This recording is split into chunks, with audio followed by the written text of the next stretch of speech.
as part of Feast Week presented by Lowe's. And welcome to Barclays Center here in Brooklyn. It is the consolation game between Temple and Cal as we kick off a terrific doubleheader here in Brooklyn. And we welcome you to New York City. Happy Thanksgiving. I'm Bob Wischusen here with Fran Fraschilla. Thanks so much for spending part of your holiday week with us. These are very important non-conference games for both of these clubs and really for all college basketball teams at this time of year. Both also played right down to the wire heartbreaking losses last night. With all that being said, how important is tonight? I know from experience when you go to a holiday tournament like this, this is a great place, NBA Arena, but you do not want to go 0-2. So one of these teams is going to come away with a split. Another team's going to be 0-2. So they will play with a sense of urgency. And for Temple, it's really important that their two guards, Alston and Rose, step up. These are all conference players in the American Conference who last night shot 6 of 29. I doubt we'll see that tonight from the two of those players. Now, Fran Dunphy is going to need more out of his two best players, although last night he was able to milk a tremendous amount of production out of the supporting cast. Nothing new for Fran Dunphy. He knows how to get the most out of players, maximizing their ability. Certainly did that for years at Penn. He is Mr. Big Five. This is his last season at Temple. He's going to hand the reins off to Aaron McKee after this year is over. But he did find a way last night, in spite of the fact that Quentin Rose and Shiz Alston were not themselves production-wise, to keep his team in the game against VCU all the way through. 30 years as a head coach. Very few, if any, more respected than Fran Dunphy. And he wants to leave here 5-1, so does his team. And why King Jones last night had the Cal Golden Bears 7 points up in the second half. They eventually lost by 3 as Shamori Pons for St. John's. He was an all-everything star player down the stretch, but he was also able last night, without Paris Austin at times, a 4-assist, 3-turnover game for his point guard, not necessarily being the spark plug throughout the game that he needs to be, to have a 7-point lead and almost pull one off on the road. For a young team, I thought Cal played excellent last night, and if not for Shamari Pons, they would have won that game.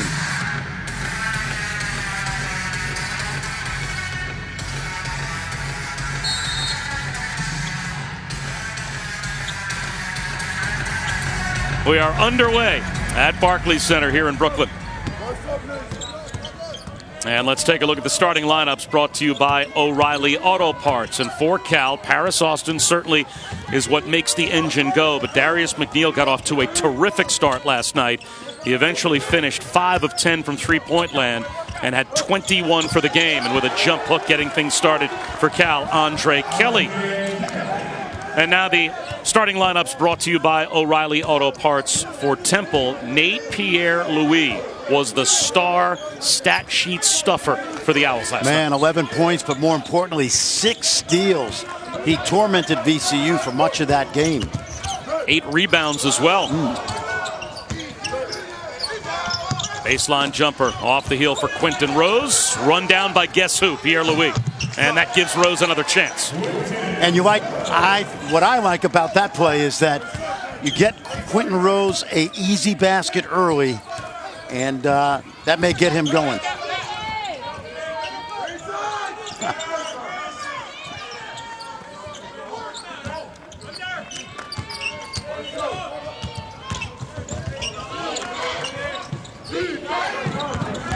Justice Suing picks up his dribble. Up, under, the scoop a little too strong. And numbers the other way for Temple as Suing late to get up the floor. Off balance and off the window for Devondre Perry. Tough shot right there. It's hard to go left. Shoot it with your right hand.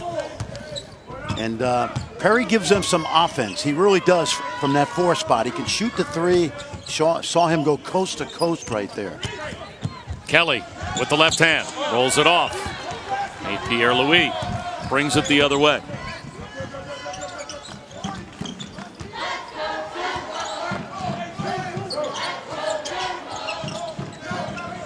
Shiz Alston, yes, from the corner.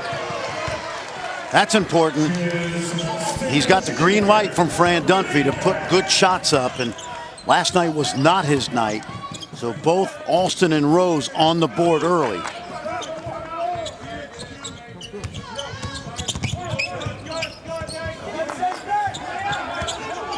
Suing thought about a three, now tries one, and probably wants to think again about trying another. He tries it on Pierre-Louis, which is ill-advised if we've learned anything in this tournament. And by the way, Paris Austin, he's got a challenge, doesn't he?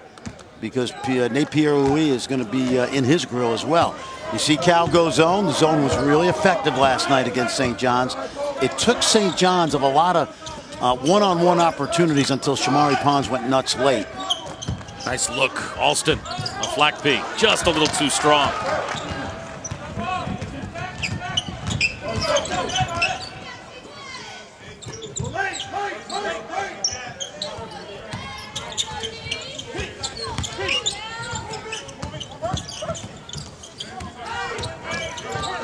Austin picks up his dribble at the free throw line and turns it over. Quentin Rose the other way.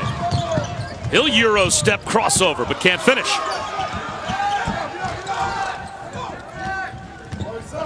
One thing I don't like that Temple does is they stay around the ball when they don't get it, looking for the cheap steal. And last night I thought that hurt them early because VCU got out early and ran.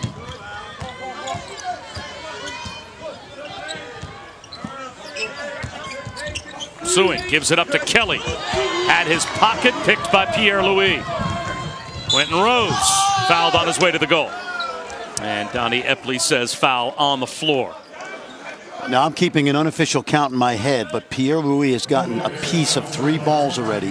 One was a steal, Bob, and the other 2 were deflections. And so he causes havoc out there. And you know, usually the guy that causes havoc in the backcourt is a quick, athletic, water bug type guy. He's built more like a free safety. He was an all-freshman selection last year in the AAC. Only 1 start in 27 games for Temple, but you can see that the more minutes he plays for Fran Dunphy, the more he seems to impact the game. And coaches love guys that impact the game without scoring, don't they? Yeah, they do. And yet we know he likes to score because Fran Dunphy told us that. Spin move, picking up his dribble again, was Austin. Bailed out by McNeil, sets him up for a deep jumper. How about McNeil? He was red hot last night. 21 points, 14 in the first half.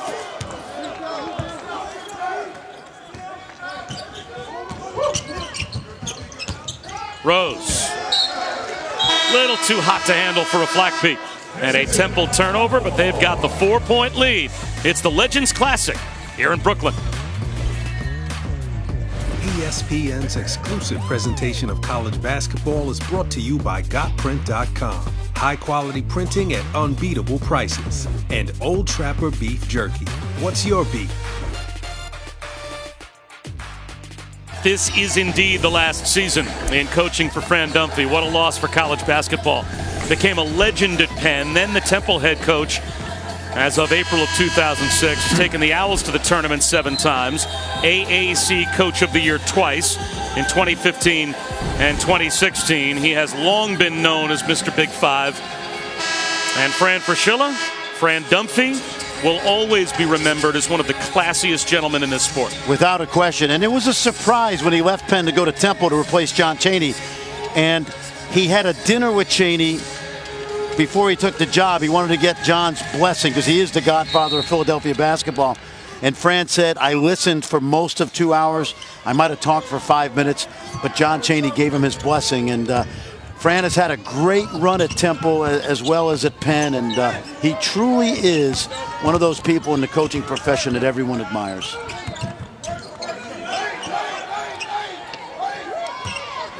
Shot clock winding down for Cal. Suing gets the screen from Kelly. And a kick. So that will reset the shot clock to 20 seconds. And it's not often they change coaches at Temple. No, it's amazing. If you start with Harry Litwack, who I was familiar with, that's 4 coaches in 66 years, if my math is right, and that's just amazing. Austin turns the corner, throws it away. Quentin Rose, perfect position, gets the steal, and then the frustration foul from Paris Austin. Well, if I were an NBA scout watching Quentin Rose, I know he can get his own shot, and he's got the good wing length for an NBA player. The jump shot has been inconsistent over his career, and the effort level on the defensive end has to pick up. But there are a lot of people that are intrigued with him, Bob, because of that athleticism.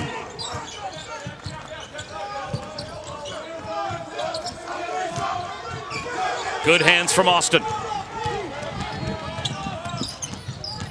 Austin goes to the goal, and it's pinned up against the backboard by Devondre Perry and turned over.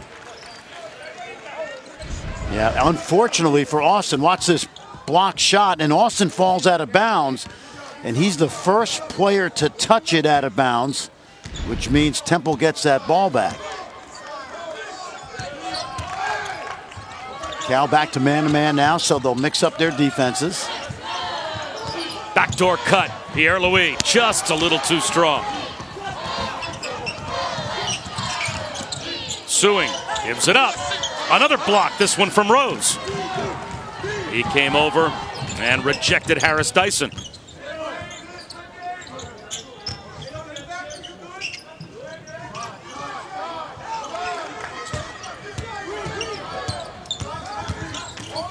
Spin move, not there for Pierre-Louis, and Kelly's got it. I think Cal got a steal in this kid, Andre Kelly. 3-star level recruit out of Stockton. He's a wide body, he's really active, Bob, and he has a good feel for the game.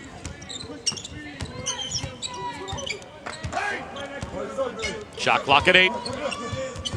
High screen for Darius McNeil. Hooks a pass to nowhere. Austin, will he get it off? He will not. Shot clock violation. Well, how about the foursome we've got in the Maui Invitational, brought to you by Maui Gym? That almost looks like a Final Four. Auburn and Duke at 8 Eastern on ESPN, to be followed by Arizona, Gonzaga, and then the championship Wednesday at 5 Eastern over on ESPN. Yeah, I'll tell you, Illinois played terrific last night. I stayed up late to watch that Gonzaga game, and they gave the Zags everything they could want. And don't be surprised if Auburn makes it difficult on Duke tonight. Duke's blown people out. First really quality team they're playing this season. Shot clock winding down for Temple. It's a 3. Fading away across the lane is Alston. And the back tap ends up with Austin. And he's fouled by Rose. That's what I was talking about. Quentin Rose hangs out too much in the backcourt after rebounds. He's looking to steal it, cherry pick, and you cannot pick up cheap fouls that way. And he's shaking his head at the official. And honestly, the body language, he's got. I've counted 15 teams here for this game. They're watching that.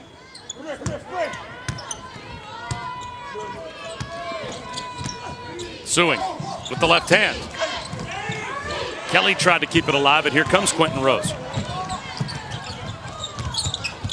Stumbles off the crossover, and it's a foul on Jawan Harris Dyson. I want to get back to Zion Williamson, Bob, because I think the kid's going to make $1 billion. Seriously. Wow. He's going to make. I never really thought about it that way. He's going to make $1 billion because if he's as good as I think he is, and I think he could be the #1 pick, but at worst 2 or 3. The Q rating is going to be off the charts. The smile, the unique physical kind of Shaq-like athleticism. If that kid is as good as I think he is going to be a box office smash. We may see the 3rd iteration of Space Jam with that young guy someday. Remember where you heard it first. McNeil, a little too strong, run down in the corner. Imagine him taking on the Monstars. Oh, boy. I mean, they're in trouble. He's must-watch TV. Ad jumper is there for Shiz Alston. Didn't see much of that last night. If he gets into a rhythm, Temple will be tough to beat. Shiz, the 53rd Temple out to go over 1,000 points. I was there when he did it against Georgia last week, and he's had a very solid career.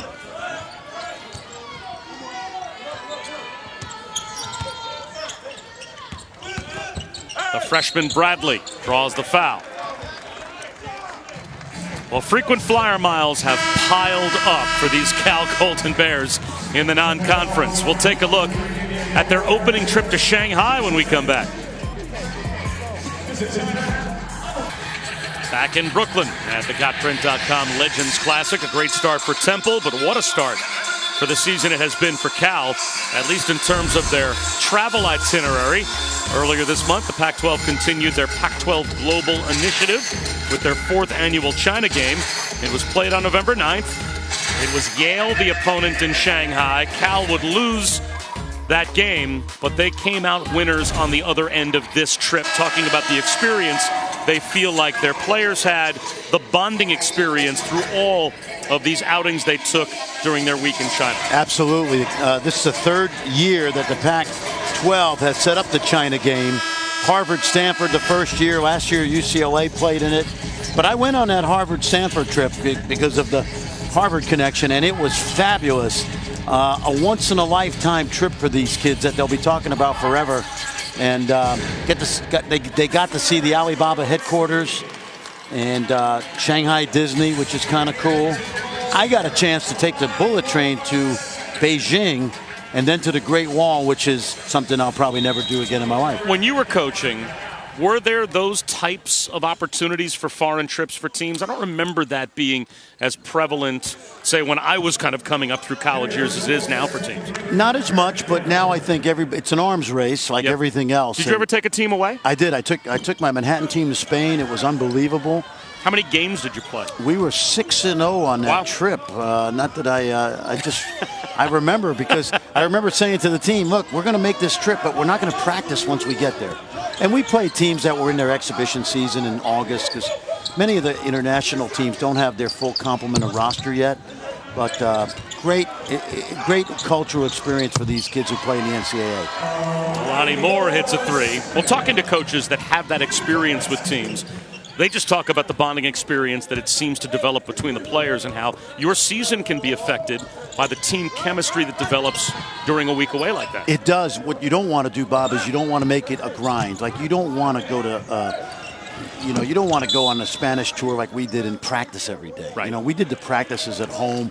We went on a trip, and then we played the games, and we're sightseeing. So that was back during the middle of a great run by my Manhattan team. I was going to say, did it have the desired effect on your team that season? It did. It did. It was a great bonding experience. We had a Spanish player on the team, which made it even easier to go back to Spain. But, you'll see a lot of these teams use these trips for extra practice and also the cultural experience. Mormon rattles home a 3. J.P. Mormon, fresh off the bench, hits a triple. Well, that's a good 1-2 combination at the 4 spot, Mormon and Perry. Both of those guys can stretch the defense. McNeil. And now a screen for the freshman, Matt Bradley. He picks up his dribble.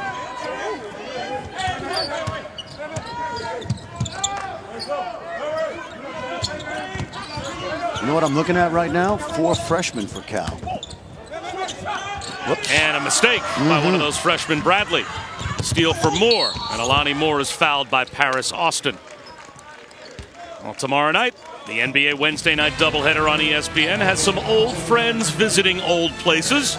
Starts with LeBron back in Cleveland to face the Cavs at 8 Eastern. Then KD and the Warriors welcoming Russell Westbrook and the Thunder. Coverage begins with NBA Countdown at 7 on ESPN, as well as the ESPN app. So join us tomorrow night for a reunion night doubleheader. And speaking of Hall of Fame NBA talent, Dr. J in the house. His son Jules is a reserve player for Cal. I had a great talk with Dr. J before the game. I grew up here in New York, and when he was with the New York Nets, as you remember, all of their road games, as you see Jules right there, all of the Nets road games were on Channel 9, WOR New York, and Dr. J was ahead of his time, Bob. There was nobody like him, maybe Elgin Baylor, but the way guys play above the rim now, Doc was certainly one of the guys that was the pioneer of that kind of play. Just an amazing player. And if you don't know about him, folks, get on YouTube, because you'll see some stuff that has never been done since. Floater from Rose rattles out. Who doesn't know about Dr. J?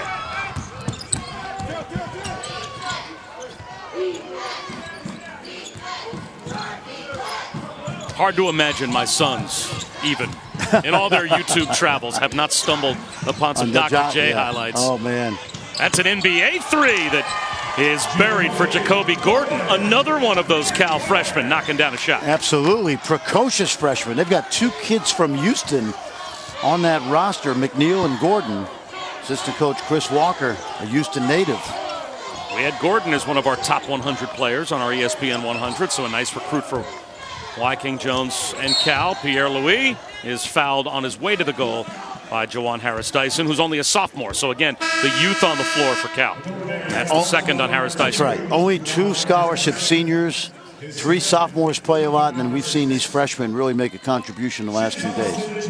This is a team that won 8 games last year. I know Cal fans don't want me to keep reminding you of that, but the simple fact is, in year 2, Wyking Jones has a nice nucleus to grow with after taking over.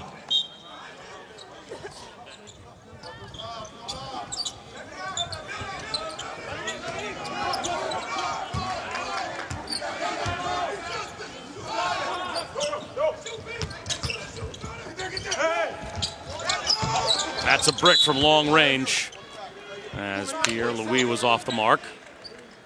But a foul called on Cal underneath. That's going to go on Paris Austin. That's his 3rd. He's essentially fouled out of the first half, so we will not see him again. With 8.5 minutes on the clock, Wyking Jones has to sit. The guy that really is the straw that stirs the drink for Cal for the rest of the first half. And they're down by 9.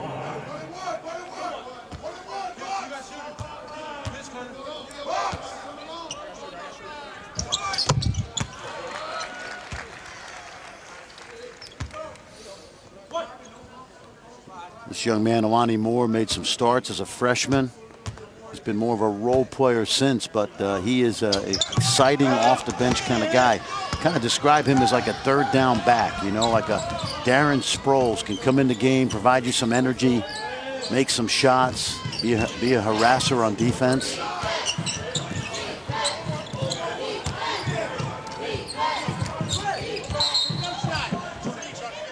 Foul on the floor called on the drive by Matt Bradley.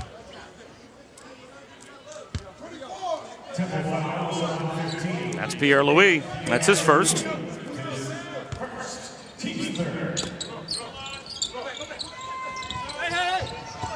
Sealing inside and getting it to go is the freshman Matt Bradley. Yeah, good post up right there. Alani Moore cannot contain that kind of size, and McNeil found Bradley sealing inside.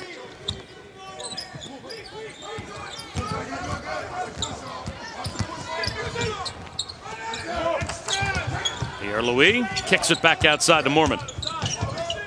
He was looking for a return to Pierre-Louis and threw it away. Well, when we come back, my favorite part of the night, story time with Fran. If you don't know who John Baum is or how he interacts with that guy, you'll learn something when we come back. That gentleman right there, Johnny Baum, former Temple star, played for the Chicago Bulls for a couple years before he headed to the New York Nets, where we watched him play. I know I did when I was a kid. He was traded the year that Dr. J arrived. He played against Doc. They had a great little reunion tonight. And while they never were on that same New York Nets team, they certainly competed against each other. It was pretty fun to listen to those guys. And if you think about it, Bob, those of you who don't know about the ABA, let me put it in perspective. When they merged with the NBA in 1976, the first NBA All-Star game, half of the players in the game played in the old ABA.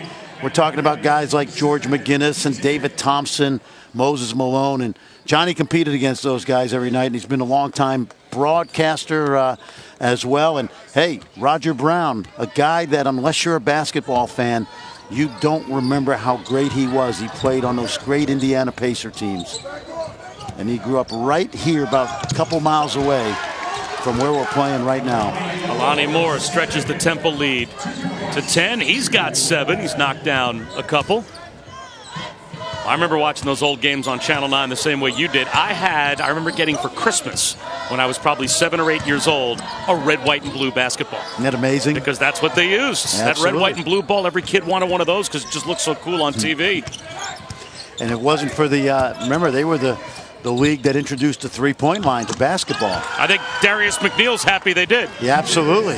That's a big shot for Cal. I know one guy who's happy, and that's Steph Curry. Steph wants a 4-point line. He might be the greatest shooter to ever play in basketball. And I'm not the only guy thinking that way.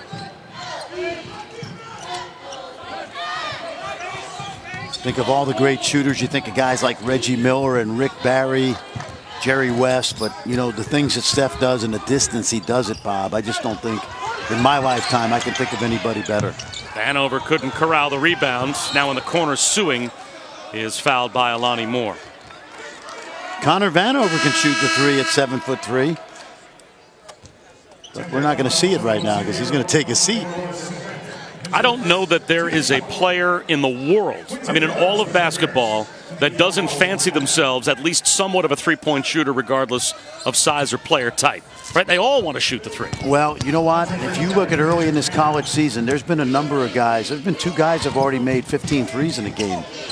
And with the left hand, it's Suing. And three-point shooting is up. The percentage of shots taken now behind the arc is up in college basketball. And for those who think Steph Curry is not good for the game, I would say you're a fun sucker. Quentin Rose traveled.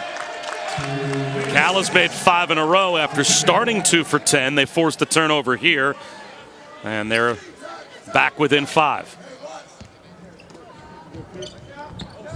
King Jones, former member of Rick Pitino's staff at Louisville. He coached at University of New Mexico with Steve Alford.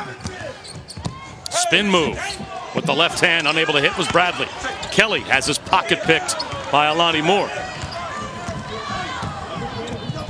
There's the lob and the finish by Rose. Alston to Rose, the alley-oop stretches the lead back up to 7. Good hustle by Rose. That time he got ahead of the defense, and again, he can make tough shots, but scorers like to get a few easy ones as well.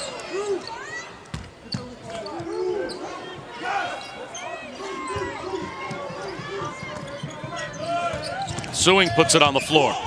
Way off balance and bailed out by a foul call. 2 of the best players in the American Conference, and you see right there hooking up. Alston and Rose, they take most of the shots for this Temple Owls team. And it's always good to watch them connect. That ball put right on a platter. Little thank you point. You know who started that? Pointing at your teammate when they throw you a pass and you get a basket? Wasn't that Dean Smith that wanted his North Carolina guys to do that? That was, absolutely. And if you didn't point, you probably came out of the game. It's one of those things you do to build team chemistry and camaraderie. It's every time you see a running back in football walk into the end zone and do a me, all about me dance. How about turning around to the 5 guys that created a highway for you to run untouched into the end zone? And Dean got it. That's way off the mark for Alston. But you know what? Those linemen, they don't want the thank you. They want the the Rolex at Christmas time. Yeah, and the $25,000 steak dinner after the season. Right. You know what I mean? McNeil for 3. Oh, that's tough. A long 2, a rainbow with a toe on the line. You know, he came into this tournament a little bit banged up and was not shooting the ball well. And that has changed because, as you pointed out yesterday, he made more threes last year than any freshman in Cal history. Originally, wasn't he an Iowa State commit? Then eventually got a release and decided to head to Cal. There's a 3 from the corner, an answer for J.P. Mormon. That's the second 3 tonight, and so between Mormon and Perry, they give you a little bit more offense on the perimeter from the 4 spot.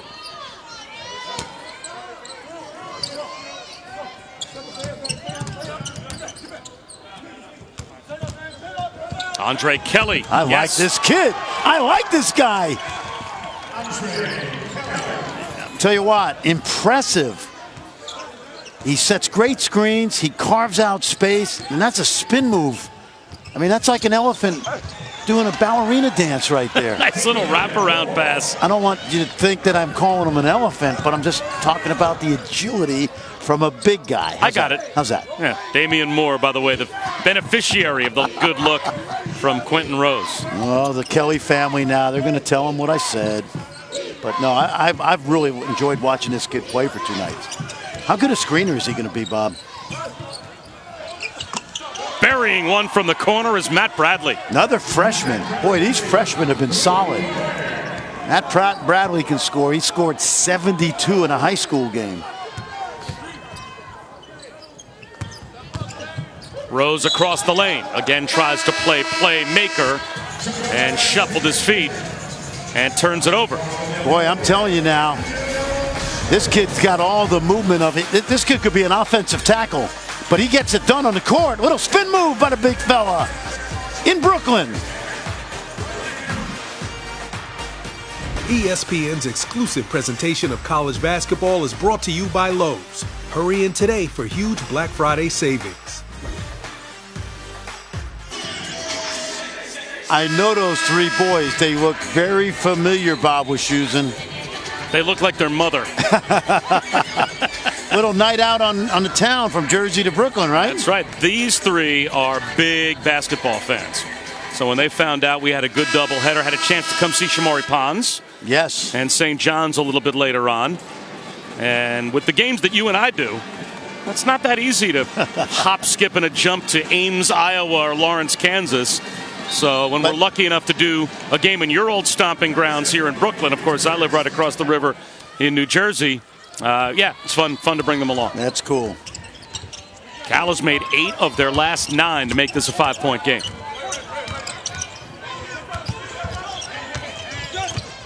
Sewing gives it up to Kelly, and he's tied up. Good hands from Shiz Alston.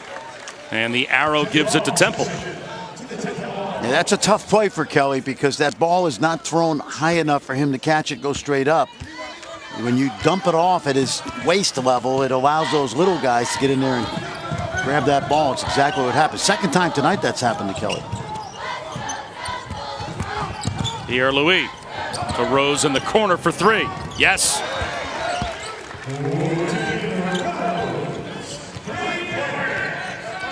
Cal freshmen have 14 points so far tonight, 6 of 9 and 7 rebounds, so they've certainly made a good contribution.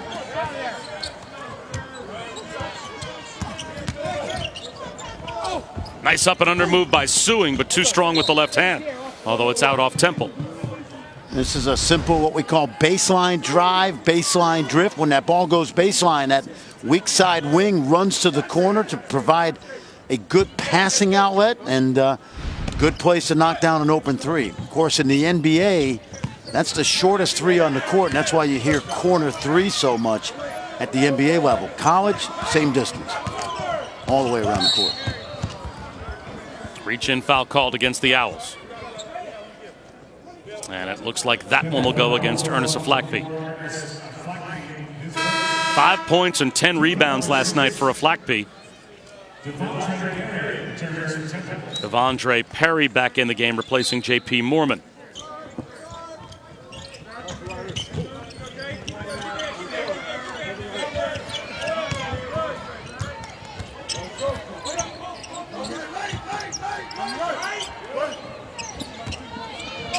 Shot clock under 10. McNeil gives it up to Andre Kelly. Kelly floats one to the corner, Sewing with 3 to shoot. Creates some space. A little too strong. Rebound to Rose. Here comes Shiz Alston. Shiz may not be, but he always looks under control, and more often than not, he certainly is. But I mentioned last night, he really controls the pace of the game for Temple in a Philly guard kind of way. Bradley off to the wing, and the 3 is on time for Jacoby Gordon. That's that freshman's second triple here in the first half. Gordon has 8, and Cal continues to keep this game in that 5 to 7 point range. Alston, no good. You go 2 for 1 here. Let's take a look. Bradley will attack. Yep. A little too strong. Flackby's got the rebound, but it is a 2 for 1. Yep. High percentage drive, and they will get one more chance, you would think, to score before halftime. The only problem about 2 for 1s here is that if Temple scores, the clock doesn't stop in the first half, so the clock keeps running. Got to get it out quick. We'll step aside for 30 seconds and come right back to Brooklyn.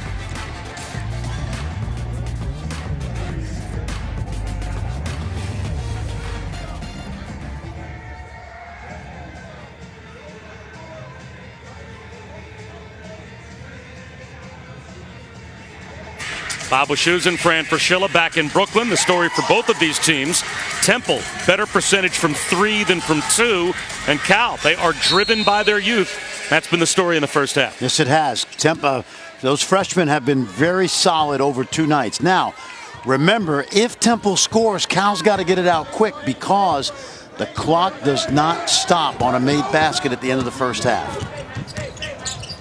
Alston throws it back up to Rose. Rotation to Perry. That's no good. 8 seconds to go and a foul call. And that will put Temple over the limit. That foul on the Owls is their 7th, and that's the 2nd on Pierre-Louis. They spend too much time loitering in the backcourt on plays like that. That's been a theme here in the first half. It has been, and it happened last night. And I know it's something Fran Dunphy will correct, but for every steal you get off of a sloppy play by the defense, now you're giving Kelly a chance to go to the line and score. But Temple will get a possession back here. 1-1 for Kelly. And Cal, that's their first made free throw. They were 0 for 4 before Kelly knocked that one down.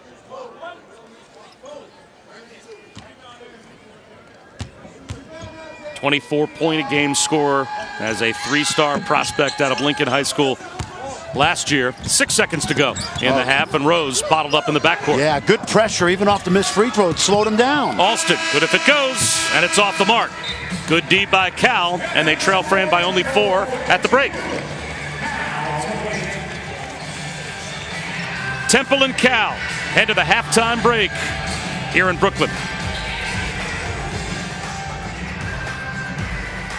Between Cal and Temple in the GotPrint.com Legends Classic. The championship game is coming up at 7:30 Eastern on ESPN2. St. John's and VCU. A look back to their respective wins last night.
Should be a good one between VCU and St. John's a little bit later on. But first, the second half of Cal and Temple coming up in a moment.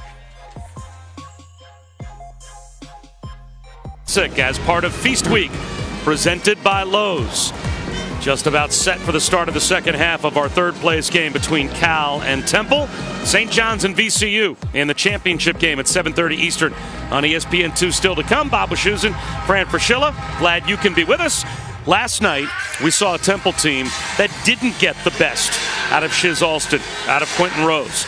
Tonight's been a different story. Rose has been better. He had 9 in the first half to lead the Owls. Yeah, and they're making shots, both of those guys, and it's coming off a team play. And when you get a three-point shot, we're going to talk about drive and drift. You'll hear this all season. So let me show you what drive and drift is, Bob. When the ball is driven baseline, and this time it's Pierre-Louis, he's going to drive baseline. And then when he's driving baseline, our guy Rose knows to drift baseline. And when Pierre-Louis drives, he knows he's got a guy in that weak side corner. Perfect execution, easy opportunity for Quentin Rose to knock it down. And that's how you get a scorer like that going off a good team ball movement.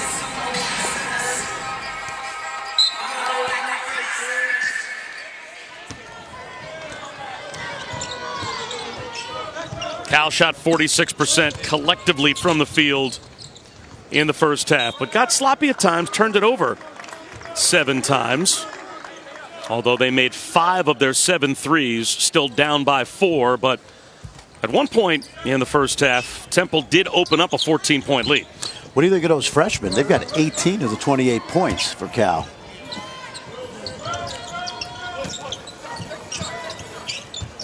And here is one of those freshmen, Andre Kelly, backing it down. Old school post play. Fades away, comes up short. And the rebound is corralled by Pierre-Louis. Sounds like a hockey player. Nate Pierre-Louis. Rose is bumped on the floor. From Quebec. From Laval, Quebec. Quebec. As Matt Bradley is called for the foul. That's his third. And then Martin St. Louis just went into the Hockey Hall of Fame, did he not? You are dialed in. Former Ranger. It's incredible. Yeah. Tampa Bay Lightning. Whoa, who's guarding that guy? Falling asleep as Cal, and Rose takes advantage. We in zone, we in man. That's what happens when you play young guys. They played neither on that possession. Right. At that point, they were in looking at each other. But no one was looking at Quentin Rose. Got to get some ball movement to this side. That's it. McNeil off to Sewing. 8 to shoot, and the ball hasn't gone inside the three-point line yet. Down to 5 to shoot. So Bradley tries a 3. In and out. Yeah, one of the problems sometimes is if you're not going to throw it into the post guy, he doesn't need to be on the ball side because then you can't drive there. Whoa. Perry on the drive, lays it in. 2 poor possessions in a row by those young players from Cal. And we see one more of those. I think you'll see why King Jones call a timeout here shortly.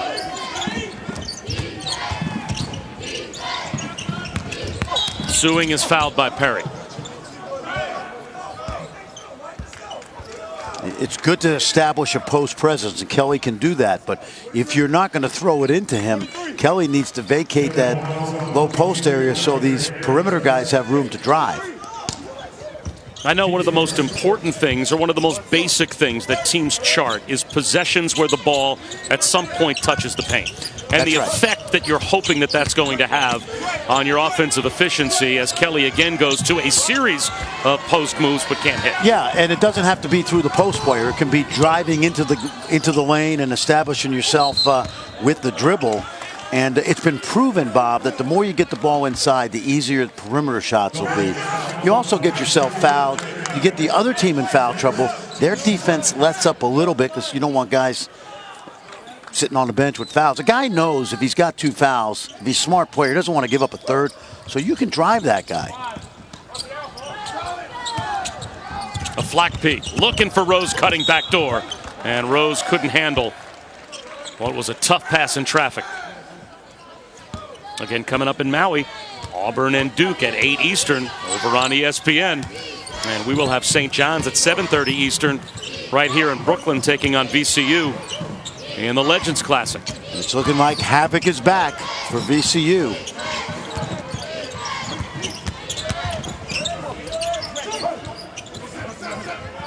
Paris Austin away from the screen out to Bradley. Yes. That's great basketball by Paris Austin. That's a great example right there, Bob, of what you talked about. Drive it to the paint, jump stop, pivot, kick it out, because they sucked in the defense and Matt Bradley had an easy opportunity. Shiz Alston finds Pierre-Louis cutting plus the foul. Let's go back and watch this, Bob. When you drive it into the paint, there you see those defenders cheat inside, and then Matt Bradley gets the easy shot. And then, how about right here? Good cut by Pierre-Louis to the basket. Shiz Alston from the low post establishing a good opportunity for a scoring play for the sophomore.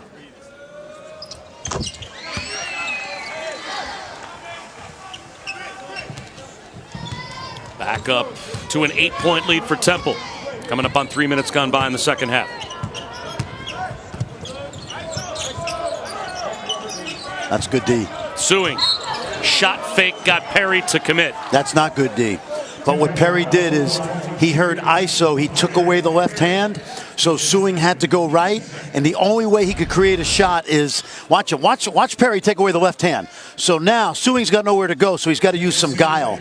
And the guile is the head fake, get the big guy in the air and draw the 2 free throws. It started out as good scouting report defense. It ended up with a bad defensive play because he bit on the shot fake. Sewing's only a sophomore.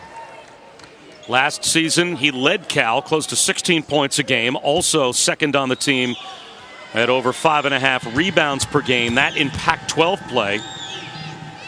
23 games in double figures. So he should be a leader for some of these freshmen as the next couple of years roll forward for Wyking Jones. Yeah, I think he and Austin for sure. We've commented on how verbal Austin is at the point guard spot, but Sewing's done it in the Pac-12. There's a hook foul called on Austin as he tried to wrap his way around Austin, and so that's the first on Shiz Alston. Yeah, you might be able to get away with this at 15th and Diamond, but not on a court right there. That's an easy call for those officials to make. 15th and Diamond, great schoolyard in Philly.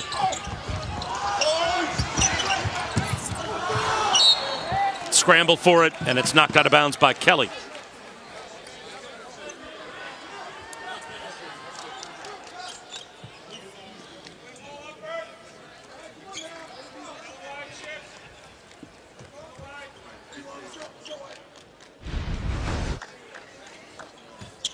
Ouch.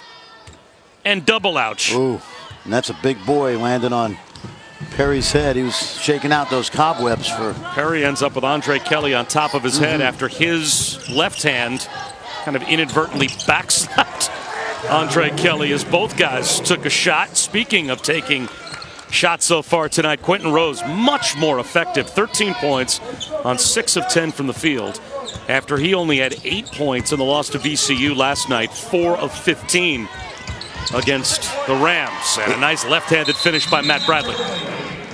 And now we've got uninjured Quentin Rose.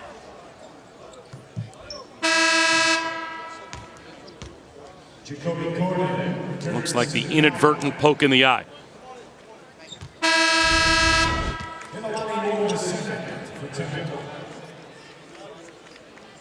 You see Matt Bradley using that right arm to ward off a little bit. And you know what's funny about Rose? That shot he made from the elbow, he basically did no work. It was a great pass and a great screen. And that's the essence of getting a good score, an easy opportunity. Flackby off to Alston, and the pass back a little too hot to handle, as it looked like a Flackby thought that shot was going up. 6-point lead for Temple, under 16 to go. ESPN's exclusive presentation of college basketball is brought to you by Lowe's. Hurry in today for huge Black Friday savings. Bob Wischusen, Fran Fraschilla back. The consolation game of the GotPrint.com Legends Classic. Temple with a 6-point lead over Cal here in Brooklyn. And over on ESPN2 at 7:30, we will tip our championship game, the Rams of VCU. Havoc looks like it's back, and they will take on Shamori Pons and a very dangerous St. John's team. And VCU 6th in the country in turnover rate, forcing teams turning it over once every 4 possessions.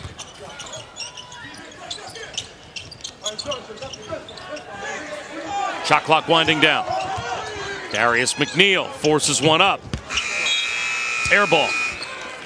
Well, the batter for Atlantis is rolling on as well, and this is what you'll see coming up on Wednesday. Oklahoma, now without Trae Young, but you still think a dangerous program taking on Florida at noon, and that kicks off a good day. If they get good point guard play from those 2 graduate transfers, Reynolds and Kalitzny, they have a lot of experience back. I expect Christian James to have a terrific year. Brady Maddox played well early.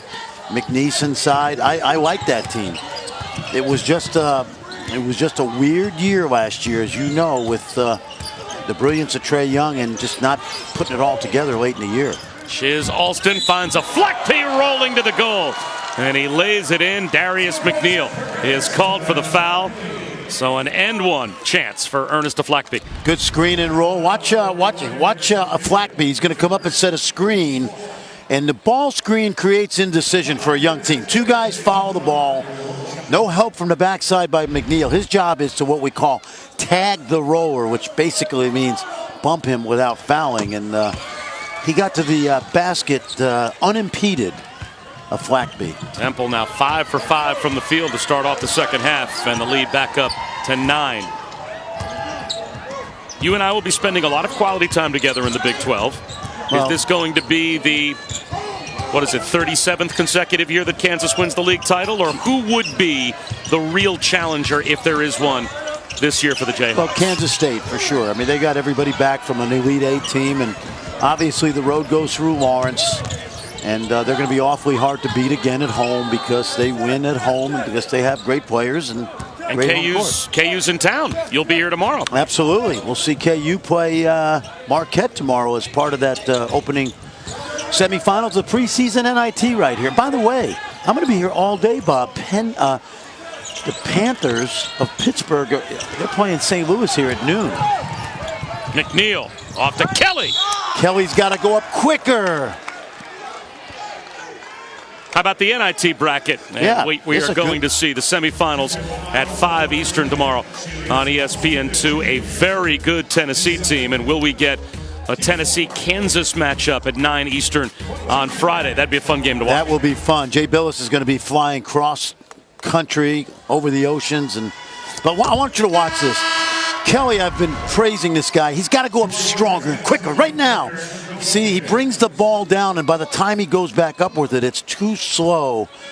He dips it. He's got to learn to explode straight up from the catch. Good foul by Alston. At least forced him to make free throws. I was going to see 39 Division I teams live this month, and I caught a break because tomorrow I'm going to come over here after the NIT practices and watch Pitt and St. Louis, and I'll be 40 and 41. How about that? How about that for no life? Yeah, you're not well. I'm not. Devondre Perry with a 3. Remember we talked about Mormon, Bob, making those threes from the 4 spot? That's the two-headed monster right now for Fran Dunphy. The lead back to double digits. Paris Austin can't hit. Flackby's got the rebound, and a chance for Temple to stretch a double-digit lead with the alley-oop.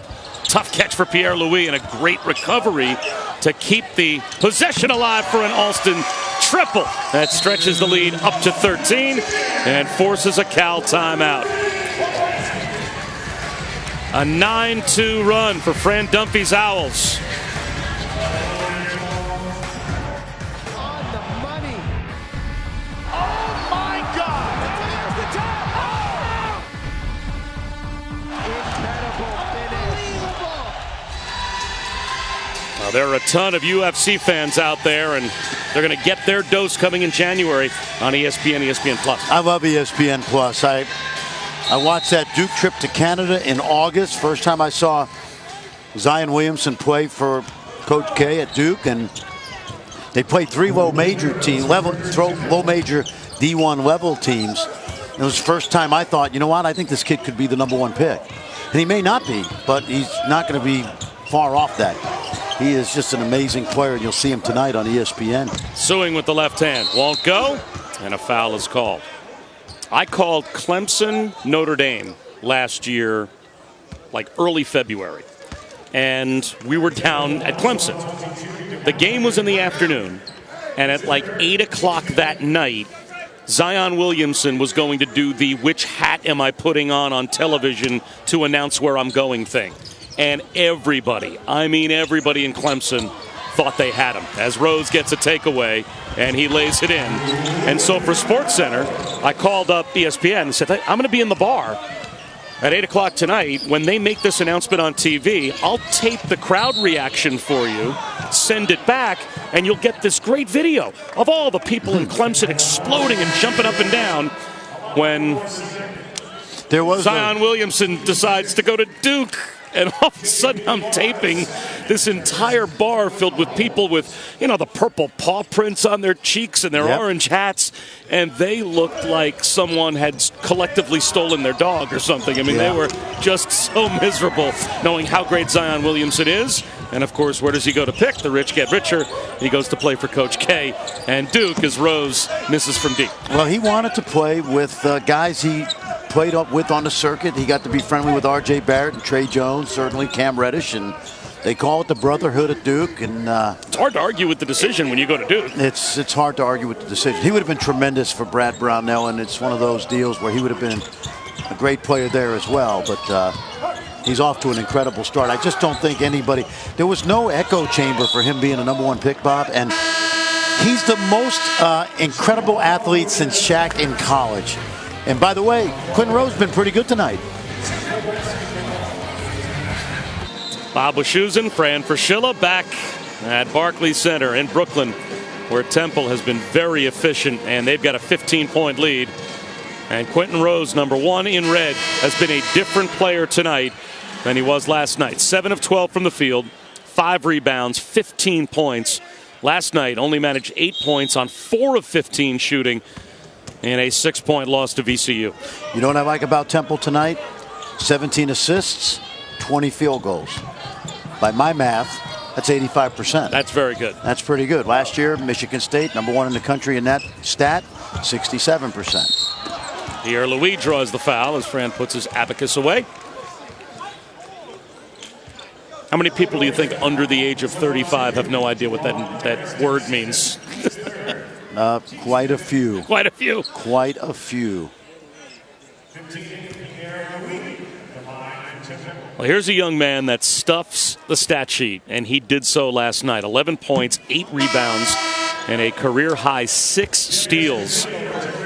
And in a game where VCU was dominating, at least early on, with their havoc, he flipped the script and basically put on a one-man havoc show defensively against them. He was outstanding. And, you know, Temple started the season. It's kind of weird. They played a Big 5 game against LaSalle to start the season, won that game, and that was his breakout party, Nate Pierre-Louis, because he had 14 and 13 in that game, double-double. So with the 2 scorers, you know, Austin and Rose, Pierre-Louis gives him a third option, and he's terrific, as you mentioned, on the defensive end. Coming up in 2 weeks, early December, Temple will have 2 on-the-road Big 5 games. They go to St. Joe's and then to Villanova. Nice jumper by Alston. Shiz has been operating in the low post tonight. He found Pierre-Louis on a drive earlier, and not uncommon in Big 5 play to post up your point guard. That breaks a 10-0 run. Paris Austin with a chance for a 3-point play. Oh, he was so good last night, Paris Austin, the transfer from Boise. He's already made a terrific impact. And what I love about this kid, Bob, is that he's from East Oakland. It's a tough area. He's the first person in his family to go to college. He's going to have a Cal degree in the spring. And for those of you who follow high school basketball in California, he and Ivan Rabb, now in the NBA, they teamed up to win a state title at Bishop O'Dowd for Lou Ritchie, by the way, a former Clemson basketball player. But come out of East Oakland and have that kind of toughness and have a Cal degree, that's pretty cool. That jumper off the mark from Rose. So Austin's got it back after scoring his first points of the game. And he's going to attack again. Gives it up to Kelly. That's what he does. He's got to be that dime dropper all season. He's the one pure point guard on this roster. He had 2 pretty good years at Boise for Leon Rice, but he wanted to get close to home. And again, you can't argue with that Cal degree. Rose left alone. And that was a brick.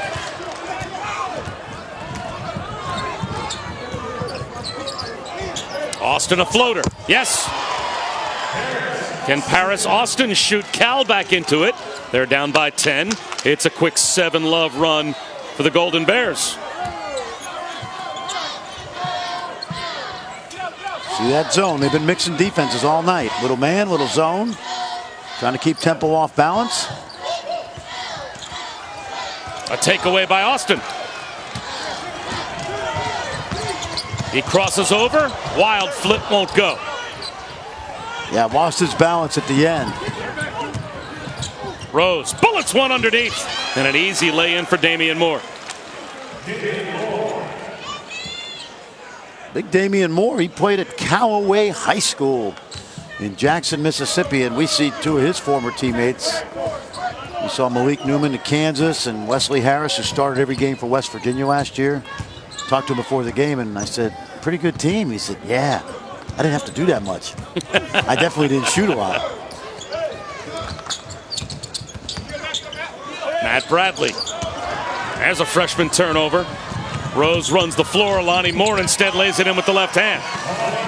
That's a nice job by Rose. He kicked it up to Moore, and I thought Moore might give it back, but he had that speed to get to the rim before the defender could get back in front. Ball movement tonight for Temple, absolutely outstanding.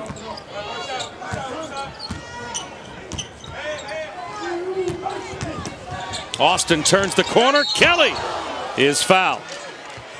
Boy, Paris Austin has been impacting this last few minutes, and we talked about his high school teammate Ivan Rabb. There you see. Great run at Bishop O'Dowd. That school produced a guy by the name of Jason Kidd. Whatever happened to him?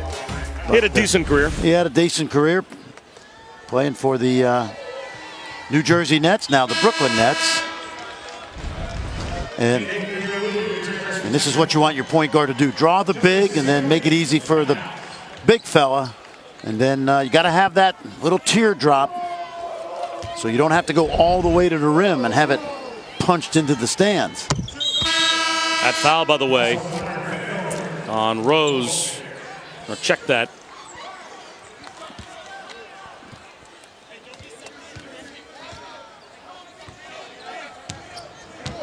That foul on Alani Moore, pardon me, is his fourth. Alston, short.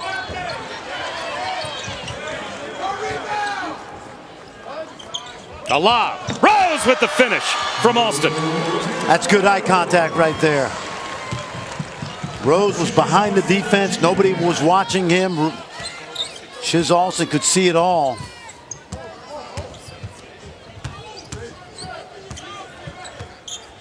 McNeil hits a three. So Cal won't go away. Still within 12. Coming up on 8 minutes to go.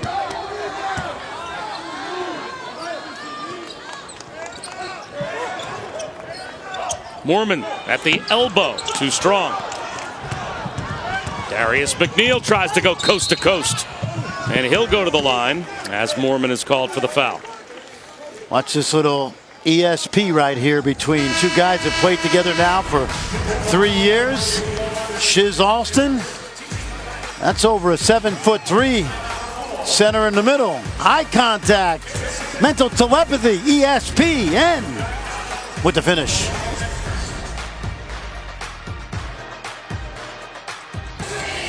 We return with our game track brought to you by GotPrint.com here at the Legends Classic, and 20 assists on 24 made field goals for Temple. So that last alley-oop, talked about that kismet between a Quentin Rose and a Shiz Alston. That's been a theme for this group all night so far. It has, and it's been a theme for 3 years, really, because these guys have gotten a lot of playing time from the day they stepped on campus at Temple. Of course, Shiz Alston's dad, LeVan Alston, was an outstanding point guard for John Chaney, and Quentin Rose out of Rochester, New York, also outstanding. You know, I slipped and said Bishop O'Dowd, but Jay Kidd went to St. Joe's, so I know my Alameda friends were not happy with that reference. The only thing I know about Alameda was that Oakland Coliseum back when we were. It's still there. I know it's still there. I know. Place. But when we were the Jets and we were winning back in the day, that was unbelievable. We're still the Jets. We're still the Jets, but we're not winning, boss. That's true. We got to win. But just win, baby. The goal has been accomplished. They have that California quarterback. They have a quarterback, needed. okay. And he is going to be really good. He just needs time. And help. Rose goes back door. Another assist on a made bucket. Absolutely. And the game's coming easier to him. You know, the first basket of the night he got off of a easy assist, a layup, and he's been doing his thing ever since. Nope. Can't throw that pass to the big guy at his waist. And Vanover can't handle that one.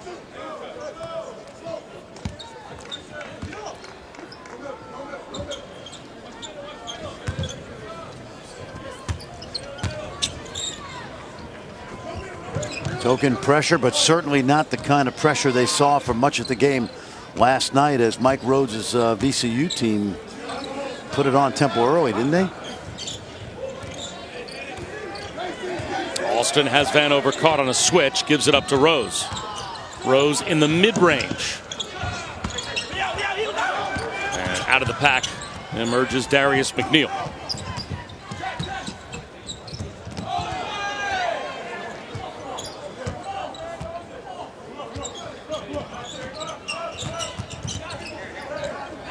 Vanover straight away. Hits the three. That's not an aberration. That's what he does. He's got a great shooting stroke for a guy 7'3". Last night he had that terrific lob, catch, dunk, one hand. Played last year with Bowl at Findlay Prep. He was Bowl's backup. 10 to shoot. Here Louis tries to go around Vanover. There's no foul there. If it was a foul, it certainly wasn't Vanover. And it looks like they got Vanover. Now there are some St. John's fans starting to fill up the Barclays Center here, as St. John's and VCU, both winners in their respective games against Cal and Temple last night, will play for the championship of the GotPrint.com Legends Classic coming up over on ESPN2 at 7:30.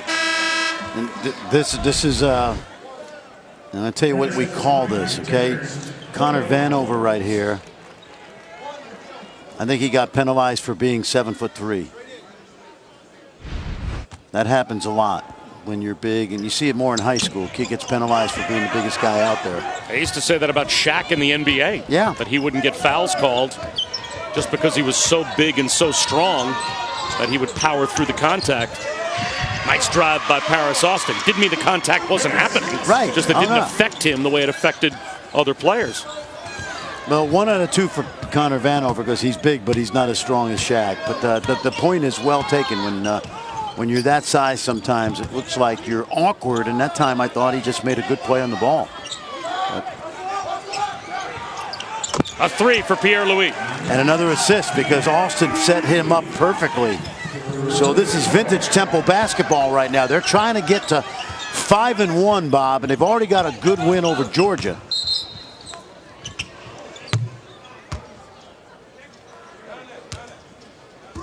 Pierre-Louis picks up the foul.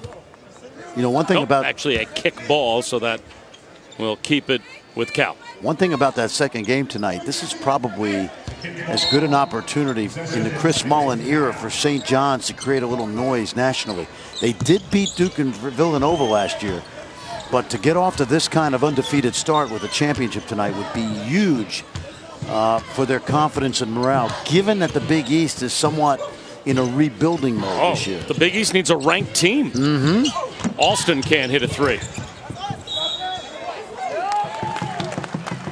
You're talking the inception of the Big East, basically, the last time they haven't had a team in the top 25. There's no question that talking to Big East people the last couple of days, they know it's a rebuilding year. A lot of young guys, a lot of veterans left the league, and certainly no one hit by more of the NBA bug than Villanova, who will go to Orlando in the AdvoCare this week, starting Thursday. We'll play Canisius at 1:30. Look at that. Woo. Smooth to the goal for Nate Pierre-Louis.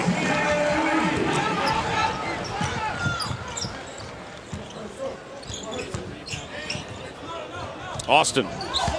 Another pass that goes through the hands of Jacoby Gordon. Watch him split the trap right here. And it's impossible for Vanover to have the kind of mobility to keep him from splitting that.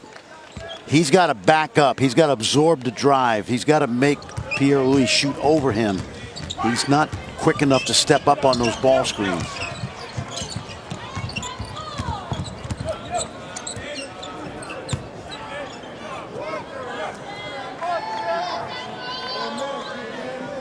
You mentioned how Alston can just control the tempo with how he plays. He plays at a great speed.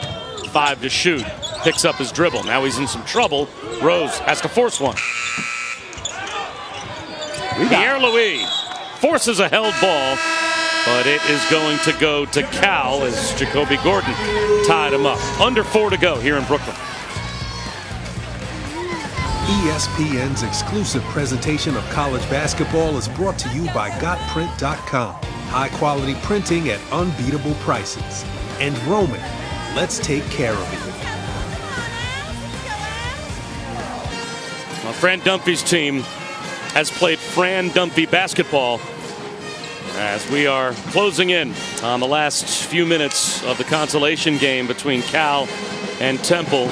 Temple on the verge of a possible 5-1 start to their season. And Fran, you've been talking about it all night. Some numbers that jump off: 22 assists on 27 made field goals for the Owls. Yeah, and more than 2-to-1 assist to turnover ratio, which you like. as a coach. I always liked it, and I'm sure Fran Dunphy is liking that tonight. And Shiz Alston, 11 points, but 9 assists, Bob, and only 2 turnovers. And Rose is the guy that NBA teams are looking at. We like what Nate Pierre-Louis is doing, but to me, the engine for Temple is always Shiz Alston. 22 assists to only 9 turnovers. That is a ratio I'm sure any coach would take. But a chance for a 3-point play for Paris Austin, unless they have an offensive foul, and it looks like they do. They're going to say it's a charge on Austin. That's his 4th. And we talked about the teardrop he hit a little earlier, and see, he needs that shot. That's where you can't challenge the big guy. He's he's not a guy that can use his athleticism to jump over you, so he's got to pull up before he runs that defender over. A Flackby, no handle on the pass from Rose. Austin blocked from behind by Pierre-Louis, but it looks like the Owls touched the ball on the end line. Yeah, Paris has got to know when he's got an angle to get to the basket, and that's the second straight possession where he's driving in there trying to score over length, and that to me is not his game. That 3 forced from the corner by Jacoby Gordon. And again, with the lead, 14-point lead, Shiz is going to run some clock, burn a little time, and Pierre Rose will likely have that ball down the stretch of this shot clock. Alston floated, and it's good. There it is. Can't draw it up any better. Used almost 30 seconds, and then he did what he does. You get what I mean when I talk about the pace he plays at? He does not look like you can speed him up. I'm trying to stay with you. Yeah. I'm trying not to get sped up. Van over for 3.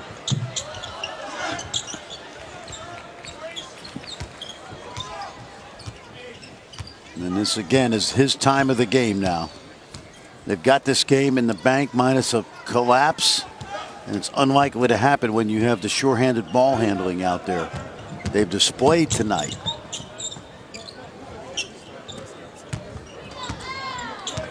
Alston with 7 to shoot. Gets the screen from a Flackby. He's going to have to put one up. Fades away. How about that? Rattles him home as the shot clock buzzer goes off. You know, in Philly, they say he's not the passer that his dad was, more of a point guard, but he can score, and we've also seen him really run the team well. Hanover completes the alley-oop. Changed his number from number 3 to number 10 to honor his dad, Levon, who played at Temple in the mid-90s and wore number 10. So Shiz Alston was number 3 until this year. Hey, a couple of teams to keep your eye on in the American Conference. I love UCF. They've got Aubrey Dawkins healthy now. They got the big fella, Taco Fall. And then Kelvin Sampson's got a terrific team at Houston. And right off the heel of Alston, and Pierre-Louis the other way. Gives it up. The trailer is Rose. That's about the epitome of what Temple has done tonight. That is share the basketball. Perfect. Austin goes to the goal. And it's 74-56 for reasons past understanding. A Flackby fouls him. Tonight, after the Maui Invitational, you can catch SportsCenter with Linda and Max. They'll have the complete post-game coverage of both semifinal games from Maui. How about Drew Brees shattering NFL records with his accuracy? He's thrown 1 interception this year. And what the return home means to LeBron. SportsCenter after college basketball over on ESPN later on tonight, as well as always on the ESPN app. So, Mr. New York Jets, Drew Brees, I think he's got, 24 or 25 touchdowns and 1 interception, somewhere it's in that range. Is this arguably one of the couple, 3 or 4 greatest seasons ever by an NFL quarterback? You have to finish it. Yeah. Yes, yeah. No question. Yep, that's right. I mean, Tom Brady in the undefeated year for the Patriots when they didn't finish it by winning the Super Bowl, was it 50 touchdown passes and a half dozen interceptions? I mean, it is approaching the absurd. Yes, especially in the Dome. Yes, and they still have tough games on their schedule, but they look really, really complete. Man. It's amazing their only loss was to Tampa Bay. at the start of the season when they gave up like 1,000,000 points to Ryan Fitzpatrick to start the season. They haven't lost since, and their defense on opening day, you would have questioned how good they would be the rest of the year, and they've just been terrific. I mean, they embarrassed the Eagles. Yeah, they're getting great defensive line play, from what I've been told. Speaking of terrific play, Shiz Alston matches his career high, picked up his 10th assists. And those point assist double-doubles, they are rare in college basketball in only a 40-minute game without as much scoring as you have in the NBA. And he's got a point assist double-double in this game. Yeah, outstanding. And, you know, we always talk about Philly guards. There's the epitome of a Philly guard is a guy that can run his team. He can score when he needs to, but it's a big thing in that city, having a guy that's a quarterback of your team, a coach on the floor, and he did it really, really well tonight. Another chance for a three-point play for Paris Austin as this young Cal team is going to fall to 1-3 to start the season. They lost in Shanghai to Yale to begin the year, won their home opener, and then had a game against Detroit Mercy canceled because of the smoke from the wildfires. So many sporting events in the Bay Area having to be postponed or canceled altogether because of the air quality. I've been impressed with them. They've had their moments. They're playing a lot of young guys, and they played some pretty solid stretches of basketball in 80 minutes. And Alani Moore is just going to dribble the clock down, and a very impressive bounce back for Temple after losing to VCU 57-51 in the semifinal rounds of the Legends Classic last night. They bounced back with a game I'm sure Fran Dunphy's going to feel like they will be able to build upon. Yeah, no question about it. 5-1 start. They've got wins now over Cal and Georgia, and you got a veteran backcourt like they do. Shouldn't be a big surprise. Scoring tonight from Rose, the all-around play of Pierre-Louis, and certainly Shiz Alston, senior year, wanting to go out with a bang, and this Owls team is off to a good start. And in a league where you're normally thinking, Fran, you're probably going to get 3, 4, maybe 5 teams in the NCAA tournament, this Temple team, they're going to be right in that mix, you would think, as the season goes on. I think so. Again, guard play is so important for Temple, and we saw it tonight. And really a good effort in a league that is it's got some really good teams, let's face it. Talk about Memphis and Wichita State, young team, SMU, UCF, and Smiles should be fun. For Quentin Rose as well, as Rose ends up with 23 points, 5 rebounds, 11 of 20 from the field, so a completely different night than last night, as Rose and Alston struggled at times against VCU, but Shiz Alston with a point assist double-double and joins us now at the table. It's got to feel good, less than 24 hours later, be able to get back on the court and bounce back after last night. Definitely, you know, that one didn't linger, so we got a chance to get back out here and get a victory. And how about points to assists? I mean, you basically assisted on, Fran did the quick math, about 80% of your made field goals tonight. Wow, I mean, that's pretty impressive. But I just want to get my teammates involved. You know, I took a lot of tough shots last night, and I was 2 for 10 from 3, and I just want to get my teammates involved today. It's a tough choice for me, Shiz. It's either a cheesesteak, a pretzel, or a Philly guard. and tonight I'll take the Philly guard. Your dad was more of a point guard. Yeah. You're more of a scorer, but you are becoming more of a facilitator to go along with that scoring. Explain that. Oh, yeah, you know, teams are starting to key in on me and double team me off ball screens. So I start to look to get my teammates involved. You know, they're leaving some guys open, and I trust them to make the shots, but other coaches aren't trusting them. So I think that if I give them a shot, you know, we'll have a good chance to win. And specifically with Quentin, I would think for you as the primary ball handler, if he has a bad night, right, probably you feel like it reflects on you also having a bad night. So when you come out, and that point assist double-double has a lot to do with getting him a 20-plus point game. Definitely. What does that mean for you as kind of his barometer? He's our best scorer in my eyes. So if he gets going, then the whole team gets going. So every game I start out trying to run plays for him to get him going, and that's easier for me, easier for everybody. So tonight I tried to get him going first. Well, see if you can get Fran Dunphy to kind of come out of his shell a little bit. He should feel good about that one tonight. Yeah. You know, he never shows any emotion, and I don't think he ever will. So, hey, Shiz, thanks for the time. Thank you. We appreciate it. Thanks, That's Shiz Alston, point assist double-double, and he is a big reason why Temple was able to bounce back with a good win. Coming up over on ESPN2 at 7:30 Eastern, the championship game of the Legends Classic, St. John's and VCU. Hopefully you will join us then. Come on back to Brooklyn with us.